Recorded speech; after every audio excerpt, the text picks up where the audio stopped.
Je suis le plus grand des imbéciles. J'ai pris la faute à la place de mon patron. Et j'ai passé 25 longues années en prison. Je pensais qu'à ma libération, il organiserait un grand festin pour me souhaiter la bienvenue et effacer la poussière de cette épreuve. Mais en rentrant chez moi, j'ai découvert à quel point la nature humaine peut être terrifiante. En tête de table? Non, c'est pas la tête, c'est le cul. Vraiment? J'étais autrefois le second dans le gang, mais ma place avait depuis longtemps été prise par le fils du patron. Le territoire que j'avais durement combattu pour sécuriser avait été entièrement partagé entre d'autres. Même d'anciens larbins qui me ciraient les chaussures sont devenus chefs de section. Passé 25 ans au trou pour sauver les miches de ton père et les tiennes au passage. Je misais sur une compensation, sous une forme quelconque, parce que t'as peur qu'on prenne pas soin de toi. Voyant que je me sentais lésé, le patron à mes côtés a finalement pris la parole. Palza était une petite ville reculée et stérile. Il était clair que le gang voulait m'exiler. C'est seulement à ce moment-là que j'ai vraiment compris l'horreur de la nature humaine. Et pourtant, je continuais à regarder vers ce patron avec qui j'avais partagé la vie et la mort. Mais tout ce que j'ai trouvé dans ses yeux, c'est de la déception. Le code d'honneur que j'avais défendu pendant 25 ans me semblait désormais n'être rien d'autre qu'une mauvaise blague. Ma femme m'a quitté le tout premier jour de mon incarcération. Quant à ma fille, je ne lui ai pas parlé depuis 18 ans, parce qu'elle me déteste. Et maintenant, tu oses me dire en face qu'après tout ce que j'ai subi pour toi, après tout ce que j'ai perdu, après tout ce que j'ai fait pour cette famille, votre famille, putain, y a rien pour moi. Hey! Et certaines personnes ne comprennent tout simplement pas les règles et osent encore me pointer du doigt. Elles devraient savoir que, quand je me forgeais un nom et une réputation, lui portait encore des couches. Je me suis servi de mon poing pour lui donner une leçon sévère. À cet instant, j'acceptais la réalité. Face à ces gens sans cœur et ingrats, il n'y avait plus rien à dire. Et alors, ce n'est que Tulsa après tout. À 75 ans, c'est l'âge parfait pour connaître une percée. Qu'y a-t-il à craindre à repartir de zéro?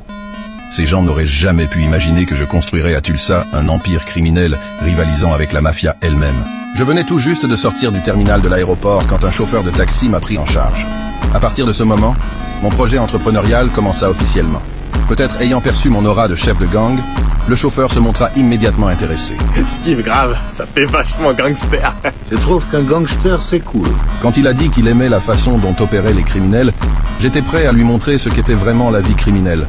Juste à ce moment-là, nous avons passé devant un dispensaire de marijuana. Après avoir appris qu'il n'y avait absolument aucune présence de gang à Tulsa, j'ai tout de suite pensé à une excellente opportunité d'affaires. À l'intérieur, il n'y avait qu'un seul agent de sécurité sans aucune capacité de combat, et on n'avait pas l'impression qu'il y avait des caméras de surveillance.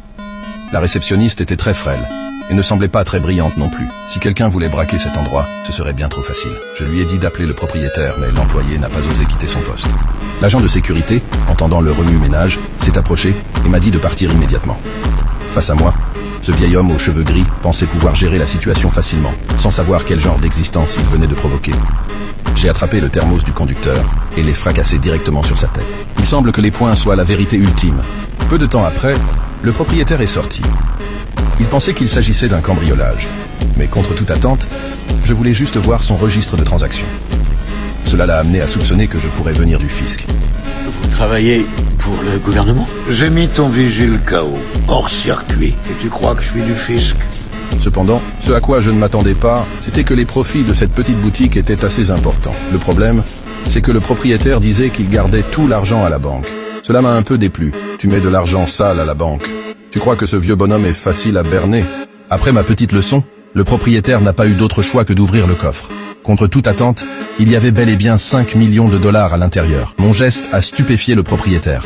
Je n'en ai pris qu'une petite partie, et j'ai déclaré que, désormais, je prendrais seulement 20% chaque semaine.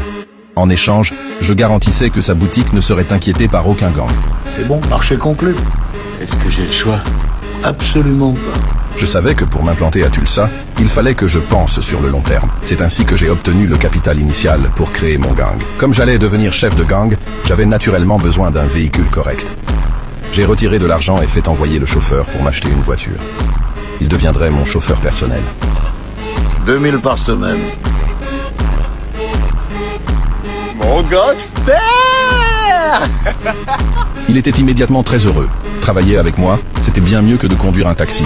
Cependant, je ne m'attendais pas à ce qu'il gâche sa toute première mission.